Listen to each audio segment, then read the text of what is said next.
For this video, ay share ko naman po sa inyo kung paano ako maglinis or mag-cleaning ng aking silver necklace. Ayan.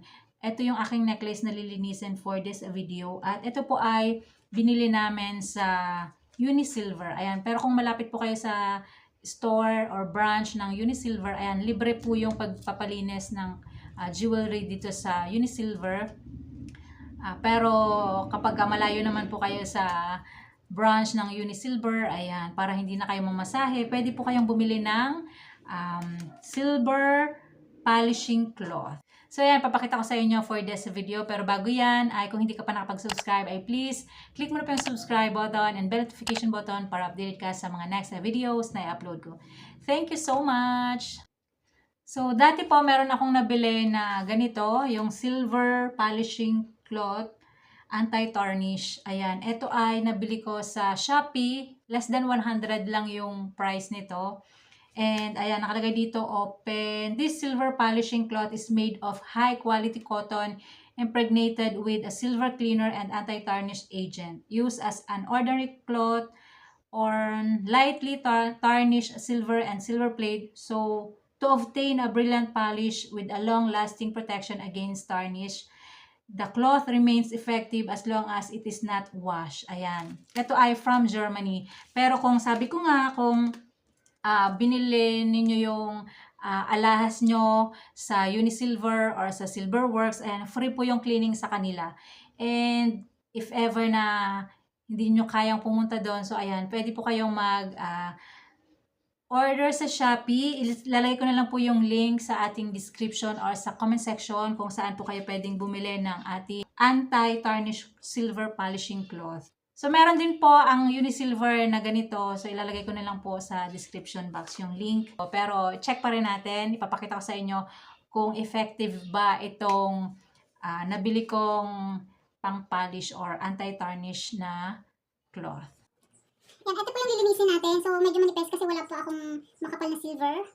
Ayan, ito yung cloth na gagamitin natin. Ayan, bago pa siya, hindi pa siya nagagamit. Ayan. So, ito try natin siyang linisin. Ayan. Hindi, kita ba? So, ganito lang natin. Kita ko na rin yung ano. So, ayan, kita na rin na nagsashine na kaagad siya. And,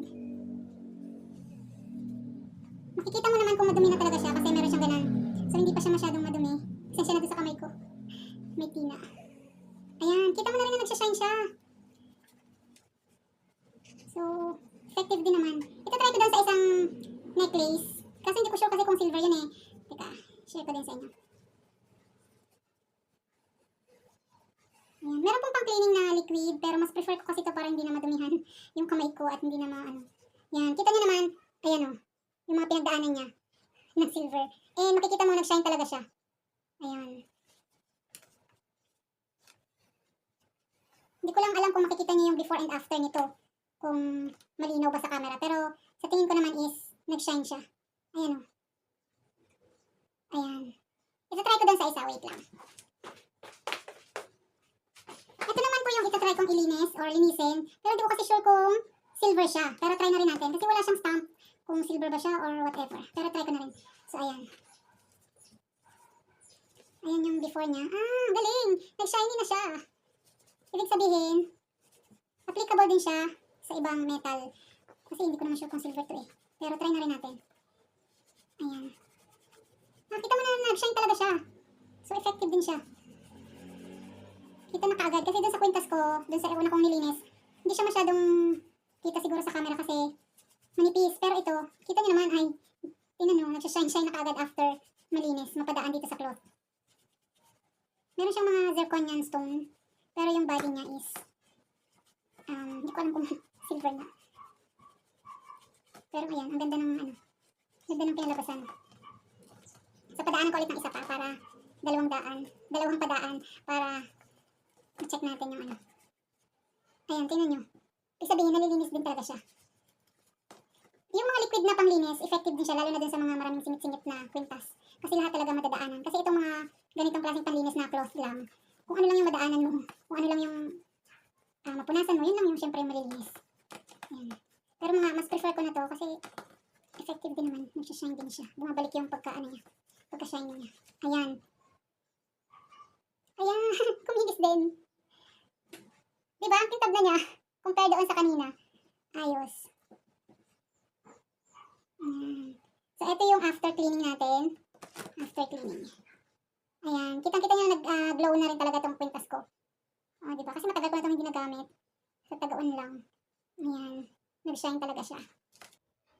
Ayan guys, sinuot ko yung kwintas. Kasi nalinis na siya. Tingnan nyo naman yung dumi. Kita ba? Ayan. Hindi naman siya kita. Paano ba yun? Maano kasi yung ilaw. Pero kita nyo naman, di ba? Ayan o. Kasi bagong-bago to. Hindi ko pa siya nagagamit. And ayan, kita nyo yung mga dumi na napunta dito. So galing dyan doon sa ating kwintas na nilinis na ito at saka eto. Ayan. So, i-try din naman natin siya sa white gold jewelry. So, ito po ay white gold. And gamitin din natin siya. So, ito yung ginamit natin sa pag-clean ng ating unang silver jewelry. Ito naman, dito sa kabilang side. Check natin dito kung mapapakintab na din yung ating white gold. Ayan. Cleaning lang natin siya. Pampa-shiny. Para bumalik yung dating shiny niya. Kasi matagal ko na rin itong nabili. So, check natin kung effective din ba sa gold or sa white gold. Pwede naman siya sa mga metal din. Ayan. Although shiny pa naman siya. Ayan o. Kitang-kita niyo naman yung pag-shiny niya. So, hindi siya masyadong madumi. Kunti lang. Ayan. Ayan siya guys. Ito yung harap. Ayan, ito yung likod. Nag-shine naman siya. O, diba? Pwede rin siya sa mga gold. Ayan. Ang ganda. Kinang. And try din naman natin sa yellow gold. Ito yung itatry natin na yellow gold bracelet. So, dito natin ulit siya itatry sa pinagpunasan natin ng white gold. Wow. Lalo siyang nag-shine. Lalong nag-shiny. Kita niyo ba yan? O, diba? Ayan siya. Nalinis.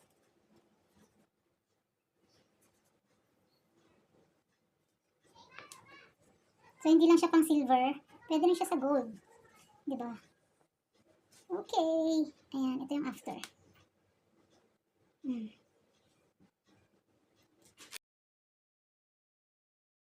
Effective. So, less than 100 pesos.